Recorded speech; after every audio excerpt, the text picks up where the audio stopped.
Сайн байцгаана уу? Суралцагчийн нэвтрэх нэр нууц үгийг олгож өгөхдөө эхнүүдэл системийнхээ менежер ихээр нэвтэрч ороод нэгдсэн хяналт дотор эхнүүдэл ЕШ гэдэг хэсэг рүүгээ орно. ЕШ рүүгээ орлоо. Суралцагч гэдэг хэсэг дээр татах нь байна. Тэгэхээр өөрсдийн сонгосон бүлгээл татна. Бүх бүлгийг бол татахгүй. За бүрэн дунд боловсролоо сонголоо. 11-р ангиас сонголоо. Ямар бүлэг сонголтонд орсон байгаа. Тэр бүлгээ сонголоо.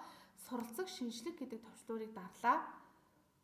За ингээд суралцагчаа татаад оруулаад ирнэ. Ороод ирсний дараа тухайн хүүхдийн нэвтрэх нэр гэдэг хэсэг дээр нэвтрэх нэр нь нууц үг гэдэг хэсэг дээр нууц үг нь харагдаж байна. Тэгэхээр хүүхдүүдтэй нэвтрэх нэр нууц үгийг нь бол ингэж олгоно. Хэвлээд авах боломжтой. Энэ дээр принтерийн айкон харагдаж байна. Энэ дээрээ дарлаа. Карт маягаар бүх нэвтрэх нэр нууц үгүүд бол ингээд хэвлэгдэж байгаа. Энэ эрхүүдээ та хэд маань аваад хүүхдүүдтэй тарааж өгнө гэсэн үг. Анхаарал хандуулсанд баярлалаа.